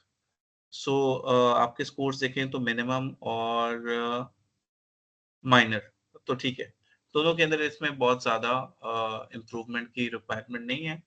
और अगर स्टिल इसमें भी आएगा कि आपकी social gathering it's really important, and of course you can seek one-to-one sessions as well. Moving on, we have composed, maintaining calmness in situations. Okay, so one we have some improvement required, and the other we have some improvement required. Okay, so इस area के ऊपर हम थोड़ा सा बात करेंगे और मुझे आपके कमेंट्स भी चाहिए होंगे इसके अंदर। सो इट्स रियली इंपॉर्टेंट कि ऑफ कोर्स कि जब आप काम कर रहे हैं और ऐसी हाई स्ट्रेस एनवायरनमेंट में काम कर रहे हैं, यू डोंट नो कि कब कौन सी चीज आ जाए डिस्कशन के अंदर या कोई प्रॉब्लम रेज हो। उस टाइम पीरियड के अंदर काम रहना, it's gonna help you with coming up with more solutions and number। मैं इसमें जो ना छोटी सी बात करना चाहता हूँ, वो आप लोगों को शायद हेल्प करे। वो ये है कि आपका जो भी डिसीजन मेकिंग प्रोसेस होता है ना, यहाँ पे मैं लिख रहा हूँ राइट पे डिसीजन मेकिंग, या तो आपका डिसीजन मेकिंग होगा लॉजिकल, लिख रहा हूँ यहाँ पे लॉजिकल, या डिसीजन मेकिंग होता है आपका इमोशनल। आप लाइफ में जो भी डिसीजंस लेते हैं, या तो वो आप बड़ा सोच समझ के लॉजिकली लेते हैं, और नंबर 2 या तो इमोशंस में लेते हैं, या आप खुश हैं या सैड हैं या एंग्री हैं, इस तरह करके। अब होता क्या है कि जब आपको एकदम प्रॉब्लम आती है और कोई प्रेशर वाला कोई काम आता है, तो उससे ट्रिगर होते हैं आपके इमोशंस, जिसमें गुस्सा भी आ सकता है, फ्रस्ट्रेशन आ सकती है। और अगर आप फ्रस्ट्रेशन के अंदर हैं, तो आप जितने भी डिसीजन लेंगे ना, उस टाइम पे वो गलत लेंगे, जो कि शायद अभी मैं बोल रहा हूँ तो आप रियलाइज करें कुछ ना कुछ ऐसे पॉइंट्स के अंदर आपने गलत डिसीजंस लिए भी हों। अब कामनेस, काम रहना इन सिचुएशंस में एक पूरी की पूरी एक्टिविटी है कि जो आपको जिस पे वर्क कर सकते हैं। इसके अंदर ऑफ कोर्स आप मुझे भी कंसल्ट कर सकते हैं। इसके अंदर माइंडफुलनेस बहुत ज़्यादा इंपॉर्टेंट होगी कि माइंडफुलनेस को प्रैक्टिस करना, और इसके अंदर डिफरेंट टेक्निक्स होती हैं अपने आप को काम रखने के लिए, अपने आप को कंपोज्ड रखने के लिए, कि आप कोई ऐसी बात ना बोल दें। अगेन इमोशंस को कंट्रोल करना है आपने, इमोशंस को कंट्रोल करना ही मेन चीज़ है। इमोशंस को कंट्रोल करेंगे, आपके लॉजिकल डिसीजंस होने का ज़्यादा चांस है। कोई इसमें कोई प्लीज़ शेयर करेगा? कमल, आप, शाहनवाज़, अहमद भाई मैंने आपको अब देखा है, अस्सलाम वालेकुम। आप कोई अपना एक्सपीरियंस शेयर करना चाहेंगे या कोई कमेंट पास करेंगे इसके ऊपर प्लीज़? अस्सलाम वालेकुम सर, सॉरी मैं ज़रा लेट ज्वाइन किया है, मैं मीटिंग में बैठ गया डॉक्टर यासिर के साथ, तो मैं थोड़ा लेट मैंने ज्वाइन किया है। प्रेशर में आप कह रहे हैं कि कामनेस शो करना? जी बिल्कुल, सो बेसिकली मैं आपको थोड़ा-सा ओवरव्यू दे देता हूँ कि आपने जो रिपोर्ट्स आप लोगों के, मैंने आप लोगों को ईमेल किया था आपका टेस्ट जी, जी, बिल्कुल जी, असेसमेंट के आप रिजल्ट्स। तो वो असेसमेंट के रिजल्ट्स जो थे, उनमें जो-जो पॉइंट्स लिखे हुए थे, उनको हम डिस्कस कर रहे हैं, और जिन-जिन पॉइंट्स के अंदर लोगों को इम्प्रूवमेंट रिक्वायर्ड है, हम उसको फर्दर डिस्कस कर रहे हैं, वो राइट सर, इम्प्रूवमेंट्स किस तरीके से आ सकती हैं, ठीक है सर, ठीक है? तो इस ठीक है सर। पे कोई आप कुछ शेयर करना चाहेंगे तो please, you are most welcome. तो प्रेशर के अंदर तो मैंने बताया ना कि मेरा डिफरेंट तरीकाकार है प्रेशर को डील करने का। I don't take decisions in when I am in angry mood, या मैं ज़रा प्रेशर में हूँ, स्ट्रेस में हूँ। सो मैं उसके लिए बेहतर ये होता है कि मैं जाके नमाज़ पढ़ता हूँ, थोड़ी देर के लिए काम को छोड़ देता हूँ और जाके अपने आप को रिलैक्स करके देन आई टेक डिसीजंस, और आके मैं चीज़ों को दोबारा लेता हूँ। सो मैं ब्रेक ले लेता हूँ थोड़ी देर के लिए, 5-10 मिनट की, और उससे काफ़ी हद तक जो है ना चीज़ें बेहतर हो जाती हैं। मेरा ये बिल्कुल, तरीकाकार है कोप बिल्कुल। करने का। बिल्कुल, बिल्कुल सही है, और मैंने अभी आपकी रिपोर्ट खोल भी ली है, तो आपको इस एरिया में मिनिमम इम्प्रूवमेंट रिक्वायर्ड है। तो दैट मीन्स कि you are quite good at keeping calm. अल्हम्दुलिल्लाह। जी, शाहनवाज़, कमल, आप कुछ शेयर करेंगे प्लीज़?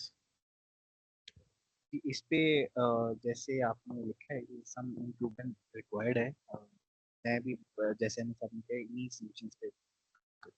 शाहनवाज़, सॉरी, थोड़ा-सा ऊँचा आपको बोलना पड़ेगा। जी अभी ठीक है? सॉरी पता नहीं क्या है, जैसे अभी अभी ठीक है? जी सर, बिल्कुल ठीक है। जी, मैं कह रहा हूँ जैसे आपने लिखा हुआ है ना कि सम इम्प्रूवमेंट रिक्वायर्ड है, तो जो टेक्निक्स अहमद साहब ने भी की है, मैं नेक्स्ट टाइम इंशाल्लाह इसी को अडॉप्ट करूँगा। थोड़ी-सी मैंने इस पे इम्प्रूवमेंट किया भी है, मैं आपसे, लेकिन अब ऑन द लास्ट स्टेज मैं फेल हो गया था इस चीज़ से। मतलब एक ऐसी सिचुएशन थी कि मैंने काम विद काम माइंड मैंने उसको मैनेज तो कर लिया, लेकिन डिसीजन मैंने ना फिर वो अगेन इमोशनल डिसीजन ले लिया। तो ये नेक्स्ट राइट। टाइम इंशाल्लाह मैं इसको रिकवर करूंगा।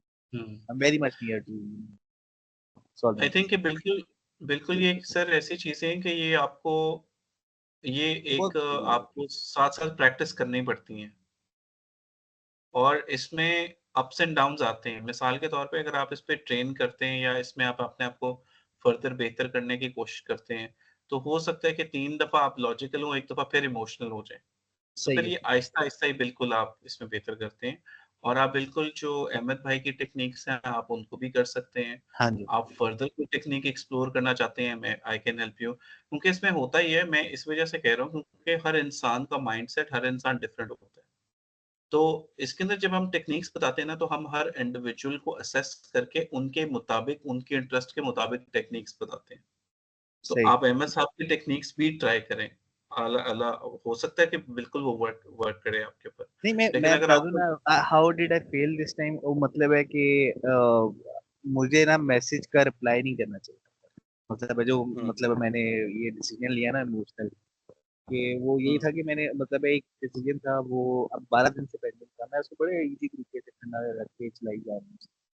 सोच सोच है सोच। हुँ, मतलब उसने बात अल्टीमेटली कैसी पूछी, और मैंने फिर उसको फौरी रिप्लाई कर दिया कि यार तुमने गलत हुँ, किया है, मिसाल दे। तो वो जो गलत हुँ, कहना चाहिए था, मुझे उसको सामने ही कहना चाहिए, आके मतलब हुँ, क्या होना है। बेसिकली ये चीज हुई है। तो मेरी मच नहीं है, इंशाल्लाह मैं यही करूंगा कि मतलब है कि अवॉइड 5-10 मिनट बाद में, ताकि हुँ, फौरी इमोशनल रिस्पॉन्स ना जाए, लॉजिकल जाए। बिल्कुल। जी और बिल्कुल जिस तरह ये अहमद भाई ने बताया और आप बिल्कुल सही कह रहे हैं। वन जी ऑफ द थिंग्स कि आपके अपने इमोशंस पे कंट्रोल या इमोशंस आपके ट्रिगर ना हो, is take a break from it. जी। आप टेक अ ब्रेक करेंगे थोड़ा-सा खुद आपको it it does help you. Kamal हाँ जी। आप कुछ शेयर करेंगे प्लीज़? अच्छा, मैं इस पे काफ़ी देर से सोच रही हूँ। मुझे ये समझ आई है कि पहले तो हमें ये आइडेंटिफ़ाई करने की ज़रूरत है कि जिन चीज़ों को हम प्रेशर कंसीडर कर रहे हैं, वो हैं भी कि नहीं। कई दफ़ा ऐसे होता है कि चीज़ें उस लेवल की मतलब प्रेशर क्रिएट नहीं कर रही होती, वो हमारे अंदर से ही होता है। हम खुद उसको अज़्यूम कर रहे होते हैं कि ये इस तरह का, और हम उसमें इमोशनली कोई भी डिसीज़न ले लेते हैं। तो अगर हम एक प्रॉपर चीज़ों की रिस्पॉन्सिबिलिटी ले रहे हैं, ये सारी जो बाकी के ऊपर ट्रेड्स आपने डिस्कस किए हैं, वो सारे अलाइन हो रहे हैं, तो हम खुद ही कंपोज़्ड पर्सनैलिटी बनते जाएँगे और हमारे ज़्यादा डिसीज़न भी लॉजिकल होते जाएँगे।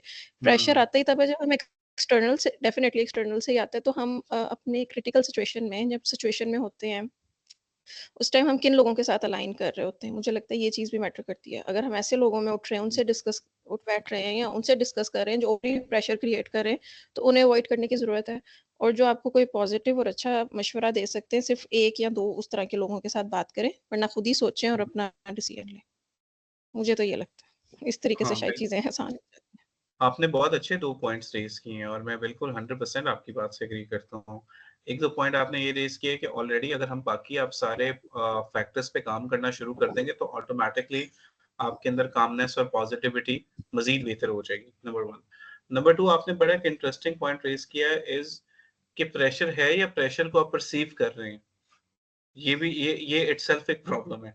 अक्सर अगेन सारी की सारी गेम ही परसेप्शन की होती है। मिसाल के तौर पे अगर कोई एक ऐसी बात हो जाती है, कुछ लोगों के लिए वो कोई बात नहीं होती और कुछ लोगों के लिए वो बहुत बड़ा पहाड़ होता है।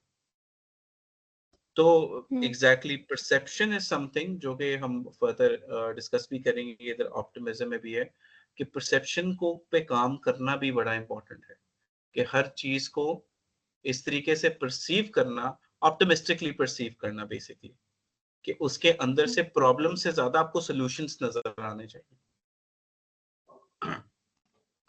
ओके, आई थिंक ये हमारा 5:30 तक टाइम था। हम सिर्फ़ ये 2 करेंगे अभी और फिर हमारे जो फर्दर जो रह गए हैं social and professional I think वो नेक्स्ट हमारा जो सेशन है उसके कल अंदर मैं इनकलकेट कर दूँगा। कल भी सो लास्ट जो 2 है हमारे प्रॉब्लम सॉल्वर मैं इकट्ठे ही बता देता हूँ problem solver and adaptable. So problem solving of course जो मैं सॉल्यूशन ओरिएंटेड माइंडसेट की बात कर रहा था, वो होना चाहिए और अडैप्टेबल सॉल्यूशन ओरिएंटेड माइंडसेट में बहुत बड़ी जो इन्वॉल्वमेंट होती है वो आपकी परसेप्शन की होती है। अगर किसी का सॉल्यूशन ओरिएंटेड माइंडसेट नहीं है, तो इसका मतलब सिर्फ यही है कि उसको काउंसलिंग की ज़रूरत है। सोशल अपनी गैदरिंग से उसको थोड़ा फ़ायदा होगा, लेकिन अगर आप किसी का पूरा परसेप्शन चेंज करने की कोशिश कर रहे हैं ना, तो वो काउंसलिंग के बगैर मुमकिन नहीं है। आप उसको क्योंकि वो आप उसको as a friend, as a colleague समझा नहीं सकते कि भई इसको ऐसे नहीं, ऐसे देखो। बहुत कम सिनेरियोज़ ऐसे हैं या माइल्ड केसेस में ऐसा हो सकता है, लेकिन ज जहाँ पे पूरा शिफ्ट आना चाहिए, वहाँ पे बिल्कुल काउंसलिंग रिक्वायर्ड होती है। और दूसरा it being adaptable in terms of new ideas and opinions. कोई कहता है, जिस तरह अभी एग्ज़ाम्पल है, डॉक्टर यासिर साहब आपको कहते हैं ऐसे नहीं ऐसे करके ट्राई कर लेते हैं, या उमर साहब कहते हैं इसको हम डिफरेंट एंगल से देखते हैं, या कोई इन्वेस्टर आ जाता है, इन्वेस्टर कहता है कि आप I will give you capital, लेकिन आप इन पॉइंट्स को आप कंसिडर करें। So understanding adaptable is basically admitting ke okay I can be wrong and I need to improve. So this is the sort of mindset is required, और जो हमने study किया था सक्सेसफुल एंटरप्रेन्योर्स को, उनके अंदर ये माइंडसेट था। तो अगर मैं आप लोगों के स्कोर्स देखूं, तो इंटरेस्टिंगली बिल्कुल मिनिमम माइनर इम्प्रूवमेंट रिक्वायर्ड और ओके मिनिमम एंड मिनिमम और मिनिमम रिक्वायर्ड, ठीक है। अहमद भाई का भी देख लेता हूँ, अहमद भाई का भी मिनिमम है। तो इसके अंदर आई थिंक ये भी एक बड़ा एक डिसाइडिंग फैक्टर है। आई थिंक कि कोई भी जो बंदा प्रॉब्लम ओरिएंटेड बंदा है ना, उसका वो एंटरप्रेन्योर धक्के से ही बनाने की कोई कोशिश करे तो करे, लेकिन वो शायद खुद ना इस चीज में आए। सो आई थिंक इस हम पे गोना बस फिनिश और एक अंशु भाई एक जी कमेंट ऐड करना चाहूंगा। प्लीज सर ये प्लीज। जैसा आपने ये बिल्कुल मतलब this thing is very close to my heart basically. ये जो आपने कहा है ये धक्का और ये एक ये और इससे पहले एक आपने ट्रेड निकाली थी कि someone has to be good at something. वो let it could be anything, लेकिन होना जरूर चाहिए। तो हम्म ये जो अभी दीज आर 28 जो लिस्ट के अंदर है, तो इसमें हम्म से कोई ऐसी भी लिस्ट है कि दीज आर मस्ट हैव्स और good to haves sort of thing. मतलब है कि उसमें मतलब है ये चार तो बहुत ज्यादा सक्सेसफुल लोगों में है, मिसाल दे रहा हूँ। इस तरह का भी हम्म कोई स्कोर सेट है अंशु भाई ये कि बेसिकली आउट ऑफ दीज नहीं, ये 28? बेसिकली ओके, सो ये बेसिकली सारे के सारे वो हैं कि जो आपको एक लॉन्ग टर्म अच्छा आपको एंटरप्रेन्योर बनाएंगे। सो फॉर एग्जांपल अगर आपके अंदर कुछ ट्रेड्स नहीं हैं, ये तो आप स्टिल एक जी बिजनेस मॉडल बना के आप रेवेन्यू जनरेट करके प्रॉफिट में आप स्टिल जा सकते हैं। लेकिन अगर आपने ठीक है। अपनी ग्रोथ बड़ी करनी, एक्सपेंशन बड़ी करनी, और आप लंबी रेस के घोड़े बनना चाहते हैं, फर्दर राइट। एक्सपेंशन करना चाहते हैं, डिफरेंट वेंचर्स में इन्वेस्ट करना चाहते हैं, या और स्टार्ट करना चाह रहे हैं, उनके लिए सही। ये सारे के सारे ट्रेड्स जो हैं उनमें मौजूद हैं। और आप देखेंगे कि कुछ ट्रेड्स जो हैं वो बड़े स्पेसिफिक हैं। फॉर एग्जांपल कि आपको सॉल्यूशन ओरिएंटेड होना चाहिए, और जी कुछ जो ट्रेड्स हैं वो बड़े जेनेरिक हैं इन टर्म्स ऑफ कि भाई आपके अंदर जो लर्निंग है ना वो प्रोग्रेसिव होनी चाहिए, लर्निंग स्टॉप नहीं होनी चाहिए आपकी। राइट। सो ये ओवरऑल अगर आप फैक्टर्स को देखेंगे, बल्कि आप भी ऑब्जर्व करके मुझे अपना ओपिनियन शेयर कीजिएगा। ये सारे के सारे जितने ये तकरीबन 28 कैरेक्टरिस्टिक्स हैं टोटल। जी जी तो जी। 28 कैरेक्टरिस्टिक्स अगर आप लंबा चलना चाहते हैं, तो ये मस्ट है कि ये सारी की सारी चीजें हों फ्रॉम द साइकोलॉजिकल या non technical aspect. Technical aspect okay. आपका सेपरेट है, तो ये नॉन टेक्निकली सही। आपके अंदर ये चीजें होनी चाहिए। ठीक है। और और वैसे एक मैं आपको एक पर्सनल एक्सपीरियंस भी शेयर कर देता हूँ। जी मेरी जी। एंगेजमेंट होती है डिफरेंट कंपनीज के साथ, वो मुझे हायर करते हैं कि यार हमारे कंपनीज में ये प्रॉब्लम्स चल रही हैं, आप आके इनको सॉल्व करें। और वो जब अपनी प्रॉब्लम्स बताते हैं, वो प्रॉब्लम्स होती ही यही है कि सीनियर मैनेजमेंट के अंदर मिसाल के तौर पे ईगो इश्यूज आ जाते हैं, या जो जूनियर हैं उनके अंदर क्रेडिब रिस्पॉन्सिबिलिटी नहीं है, अकाउंटेबिलिटी नहीं है काम करने की। वो घूम फिरा के ना इन्हीं ट्रेड्स पे बात आ जाती है। ठीक तो है। जो कंपनीज ग्रो भी कर रही हैं, उनके अंदर भी ये प्रॉब्लम्स हैं। तो अगर जी आप एज अ लीडर इन चीजों में स्ट्रांग हैं, क्योंकि अक्सर आप शायद कमल एग्री करेगी, एचआर में एक बात करते हैं कि आपकी जो एम्प्लॉयज है ना, वो reflect reflect it's it's a reflection of your top management. अगर आपकी टॉप मैनेजमेंट स्ट्रेस में है ना, तो आपकी बॉटम मैनेजमेंट, आपके जो बाकी एम्प्लॉइज हैं वो भी स्ट्रेस में काम करेंगे। तो अगर आप अपने आप को इतना स्ट्रांग कर लेते हैं साइकोलॉजिकली, आप पॉजिटिव हैं, ऑप्टिमिस्टिक हैं, तो आपके एम्प्लॉइज भी बड़ा रिलैक्स और काम होके काम करेंगे, क्योंकि वो आपको आपकी रिफ्लेक्शन होगी वो। कमल, आप इस बात से वैसे एग्री करेंगी?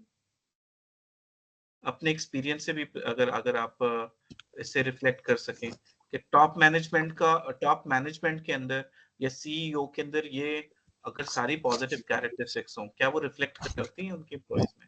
एग्री, जो आप पॉइंट रेज कर रहे हैं ना, होता ऐसे ही है। सो जब इवन जब टीम हायरिंग के टाइम पे भी हम देखते हैं ना, लोग अपने साथ हायरिंग भी उसी पर्सपेक्टिव से करते हैं। ऑप्टिमस पर्सनालिटीज होती हैं, उनकी हायरिंग भी उसी स्टाइल की होती है, वो अपने साथ रिसोर्सेज भी वैसे ही अलाइन करते हैं, फिर उनकी टीम भी उसी स्ट्रक्चर पे चल रही है। तो अगर मैं हायरिंग से लेके इवन टीम मैनेज करने की बात करूं, तो जो आप बात कर रहे हो वो ऐसे ही है। अच्छा, मेरा एक्सपीरियंस थोड़ा सा इस मामले में डिफरेंट रहा हुआ है, डिफरेंट जी प्लीज। ऑर्गेनाइजेशंस के साथ, डिफरेंट बॉसेस के साथ। मोस्टली हायर मैनेजमेंट जो है वो मैक्सिमम प्रेशर नीचे ट्रांसफर करती है to get the maximum performance और output from the employees. Now this depends on the manager या टीम लीड के ऊपर कि वो कितना प्रेशर अपने ऊपर लेता है और नीचे कितना ट्रांसफर करता है। बिकॉज अगर आप सारा प्रेशर नीचे ट्रांसफर कर दें तो एम्प्लॉइज पैनिक क्रिएट कर देते हैं। बिल्कुल ऐसे ही है। और पैनिक के अंदर वो ब्लंडर भी मारते हैं, वो नुकसान भी करते हैं, और कभी भी वो अच्छा आउटपुट या रिजल्ट नहीं लेके आते उसमें। तो उसके अंदर वो मैनेजर टू पर्सन डिपेंड करता है कि आप अपनी टीम के ऊपर कितना आप अपने ऊपर प्रेशर लेते हैं और कितना आगे ट्रांसफर करते हैं, क्योंकि अल्टीमेटली तो आपको चाहिए ना, रिजल्ट चाहिए अपने एम्प्लॉय से। एंड अच्छा मैनेजर है, he knows each and everything, अपनी तमाम स्ट्रेंथ एंड वीकनेसेस जानता है अपने एम्प्लॉयज के बारे में या अपनी टीम के बारे में। तो उसके अंदर आए थे, मेरा जो सीईओ था वो इतना, जब डायरेक्ट इंस्ट्रक्शन देता था तो इतनी कंपनी में पैनिक क्रिएट हो जाती थी कि अल्टीमेटली मुझे बहुत से मामलात में इन्वॉल्व होके उनको काम डाउन करके डिफरेंट इंस्ट्रक्शंस दे के हर बंदे को अलग अलग करके असाइन करके टास्क वगैरह, तो वो इकट्ठी कंपाइल करके रिपोर्ट सीईओ को देनी पड़ती थी। वो प्रेशर मैं अपने ऊपर लेता था, लेकिन उनकी तरफ से जब डायरेक्ट आती थी तो पैनिक पूरी कंपनी के अंदर क्रिएट होता था, बिकॉज कोई ना कोई फायर हो जाता था। तो उसके अंदर मेरे ऊपर बेतहाशा प्रेशर होता था, क्योंकि सारा कुछ वो ब्लंडर मेरे ऊपर ही गिरा होता था, सारा जो मलबा था, और अंदर से डांट भी मुझे पड़ रही होती थी, लेकिन बाहर निकल के जो एम्प्लॉइज हैं उनके साथ मुझे वो लेना पड़ता था, उनको तरीके से लेके चलना पड़ता था। तो एमएस साहब, अगर आपको लगता है, मेरा एक सवाल है इसमें, फॉलोअप क्वेश्चन है सर, कि अगर जो आपके एक्स बॉस थे, एक्स सीईओ थे, अगर वो काम ही निकलवाते आपसे, परफॉर्मेंस ही निकलवाते, लेकिन एक डिफरेंट अप्रोच से निकलवाते। मिसाल के तौर पे आपने क्या है कि पैनिक क्रिएट हो जाता है और वो कि वो आपके ऊपर काम जो है, एक टाइप का काम लाद रहे हैं कि यार ये भी नहीं हुआ, ये भी नहीं हुआ, प्रेशर बिल्ड हो रहा है। तो अगर आपको लगता है कि अगर वो किसी और अप्रोच से चलते जो कि शायद ज्यादा ऑप्टिमिस्टिक होती, तो एम्प्लॉइज के ऊपर एक जो वर्किंग कल्चर है वो जरा थोड़ा सा बेहतर होता। आप इसे आप इसके बारे में क्या बिल्कुल कमेंट करेंगे? मैं एग्री करता हूँ, क्योंकि हमारा जो वर्किंग कल्चर था that was a bit toxic because of his हाँ डायरेक्ट जी, इन्वॉल्वमेंट बिल्कुल, जूनियर स्टाफ, एग्जैक्टली। और लोग बदल हो जाते थे। सो यूजुअली मुझे उनको मैनेज करना पड़ता था अपने बॉस को, और वो ये होता था कि मैं पैनिक क्रिएट कर देता था नीचे अपनी स्टाफ की स्ट्रेंथ्स एंड वीकनेसेस को देख के उनके आने से पहले। ठीक है, कि बजाय अगर वो आके क्रिएट करेंगे तो वो अनरियलिस्टिक किस्म का प्रेशर उसमें करेंगे ना, तो मैं हाँ उससे जी, पहले बिल्कुल। कि पैनिक या इस तरह का काम वर्कलोड उनको वो देता था, या मैं उनके सामने शो करता था कि मैंने पैनिक क्रिएट किया हुआ है, तो वो उस मामले में you feel happy and glad, अच्छा यार उसने ठीक है डंडा दिया हुआ, सारे जो है काम कर रहे हैं। वो मुझे नीचे पता होता था कि क्या चीजें चल रही हैं, किस तरह मैं लेके चल रहा हूँ, बट उनका यही श्योर होता था जी कि हमने पैनिक क्रिएट, मतलब मैंने उनके आने से पहले पैनिक क्रिएट कर दी फलानी चीज के ऊपर, जो भी असाइनमेंट टास्क वगैरह उन्होंने दिया होता था। तो वो उनकी अपनी नेचर थी, अपना तरीका का था, लेकिन आइडियल यही होता है कि एम्प्लॉइज जो मैंने देखा है वो जब अच्छे फ्रेंडली एनवायरनमेंट में काम करते हैं ना, तो दे पार्टिसिपेट, दिल से काम करते हैं। जब आप पैनिक बिल्कुल क्रिएट ऐसे। करते हैं, अनड्यू प्रेशर देते हैं ना, तो वो फिर आपको डैमेज करते हैं, नुकसान करते हैं। काम आपका कर देंगे वो, बट उनका रिटेंशन पीरियड कम हो जाएगा, प्लस आपके 10 सेकंड एब्सोल्युटली। बैठ भी करेगा, प्लस टॉक्सिक किस्म का आपका वो एनवायरनमेंट क्रिएट कर देंगे नीचे। अच्छा, इसके अंदर नहीं, एक और इसमें चीज मैं भी और भी ऐड करूं कि जो आप टीम इस तरह ये जो बात आप बता रहे हैं इसके अंदर जब एक टीम लीड अपनी टीम की रिस्पॉन्सिबिलिटी लेता है, सारा प्रेशर टीम पे नहीं डालता, लॉन्ग टर्म प्रोसेस तो है, लेकिन with the passage of time फिर टीम आपकी रिस्पॉन्सिबिलिटी लेनी शुरू करती है। ये जो माइंडसेट की बात हो रही है ना, अगर आप एग्जैक्टली ऑप्टिमिस्ट हैं और पॉजिटिव हैं तो आप अलाइन भी उन्हीं लोगों को करेंगे, पहली बात तो अपने साथ, और फिर सेकेंडली जब आप ले रहे हैं तो फिर ऑब्वियसली आपको वो पे बैक भी उसी तरीके से करते हैं, रिटेंशन रेट भी इसी तरह इंप्रूव होता है, प्रोडक्टिविटी भी इसी तरह की टीम्स की ज्यादा एंड अच्छी दैट्स होती है। ट्रू। जब मैं ट्रबल में होता था या मैं कोई अपनी होता था तो मेरा स्टाफ मुझे ही सपोर्ट करके एक्स्ट्रा ओवर टाइम भी लगाता था उसके अंदर, और they go extra mile to save me and my skin. तो वो ये आपकी बात बिल्कुल ठीक है कवन, आप बिल्कुल ठीक कह रही है उसके अंदर। लेकिन इसके अच्छा इसके अंदर एक और चीज मैंने ऐड करनी थी, जो प्रॉब्लम सॉल्वर का एक है ना जो इशू आता है मेन, मैंने जो चीजें ऑब्जर्व की हैं अपने एक्सपीरियंस के अंदर कि जो भी प्रॉब्लम क्रिएटर्स होते हैं ना या प्रॉब्लम क्राइम बेबी होते हैं कंपनी के अंदर, बेतहाशा होते हैं इस तरह के लोग। Everybody has a solution for their problems as well.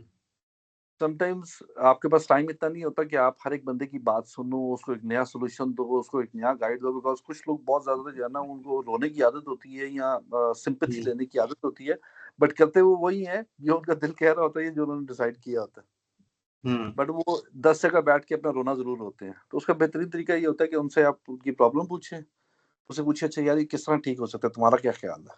वो जो भी आपको सोल्यूशन देंगे उसके अंदर छोटी सी इनपुट दे दो और उनका अपना ही सोल्यूशन उनको वापस दे दो, दे बिकम सेटिस्फाइड, आपकी जिंदगी आसान हो जाती है और वो भी खुश रहते हैं आप। ये आपने वैसे बड़ी एक्सपीरियंस बात की, और ये टाइप ऑफ काउंसलिंग है जो आपने विद एक्सपीरियंस लर्न किया है। It's a type of counselling that we do as well. कि अक्सर जिस तरह भी मैं कमल को जिस तरह बता रहा था ना कि आपके सॉल्यूशंस आता है बैक ऑफ योर हेड होते हैं, और जब आपके साथ एज अ काउंसलर जब काउंसलिंग में हम डिफरेंट ऑप्शंस को डिस्कस करते हैं, तो ज्यादातर हमारे जो क्लाइंट्स होते हैं they come up with their own solutions, और फिर ये कि उन ओड्स और अपने उनके जो सॉल्यूशंस होते हैं उनको हम फर्दर हेल्प करते हैं कि कौन से सॉल्यूशंस किधर अप्लाई करने हैं, स्ट्रक्चर करने की कोशिश करते हैं। लेकिन क्योंकि होता सर यही है। और देखे ना, क्योंकि होता ये है कि बहुत सी प्रॉब्लम्स ऐसी हैं, सपोज कोई स्टाफ अगर अपनी पर्सनल प्रॉब्लम लेके आ गया, फैमिली की इशू लेके आ गया, तो I don't know about his family, I can't comment exactly on. ठीक है, यदि बीवी ने ये कर दिया या ससुराल ने ये कर दिया या फैमिली ने ये कर दिया, तो आप उनको फिर कहते हो यार अच्छा क्या तो क्या कर सकते हो, ये हो सकता है जी, अच्छा आप इसको कर लिया, ये बड़ा अच्छा आइडिया तेरा, वेरी गुड। वो उसी के तो खुश हो जाते हैं, एटलीस्ट आपका टाइम सेव हो जाता है कि आपको सोल्यूशन नया नहीं ढूंढना पड़ता। सो बिल्कुल। सो हमारी बात शाहनवाज आपके सवाल से शुरू हुई थी। सो आप कोई इसमें कमेंट पास करेंगे? तो बेसिकली एंटरप्रेन्योर के पर्सपेक्टिव से यही हमारा इसमें कंक्लूजन निकला है कि अगर आपके अंदर ऑफ कोर्स ये सारे के सारे ट्रेड्स होंगे तो आपके लॉन्ग टर्म काम करना, आपके एम्प्लॉइज से आपका खुश होना, उनको आप उनको ज्यादा इंस्पायर करना, वो सारा का सारा प्रोमिनेंट होगा, which will eventually make you एक लंबी रेस का घोड़ा। आप इसके ऊपर शाहनवाज कुछ कहेंगे? नहीं, well understood, very well taken. चले चले आई थिंक कि हमारा टाइम जरा ज्यादा हो गया आज, तो इंशाल्लाह आगे इसी को कंटिन्यू करेंगे। और एक हमारा लास्ट सेशन है वो भी इसके अंदर इनकलकेट कर दूंगा, that is hiring the right people. How to make sure your hiring the right people जो आपके माइंडसेट, आपके वैल्यूज को समझते हैं। ऑफ कोर्स इसमें एक मेजर चंक एचआर का भी होता है, लेकिन मेरा जो ऑफ कोर्स जो ट्रेनिंग होगी वो ज्यादा साइकोलॉजिकल पर्सपेक्टिव से होगी कि साइकोलॉजिकली अपने अगले शख्स को किस तरीके से ऑब्जर्व करना है। अब जिस तरह ये ट्रेड्स हैं, कौन-कौन से ट्रेड्स के लिए आपको कौन-कौन सा टीम मेंबर चाहिए, तो ये इंशाल्लाह हम नेक्स्ट सेशन में डिस्कस करेंगे। और thank you so much everyone for attending. और आज specifically I think I really enjoyed today, so thank you for your contribution and participation. Thank you sir, जज़ाकल्लाह जी। Thank you sir, thank you, अल्लाह हाफिज़। अस्सलाम वालेकुम जी।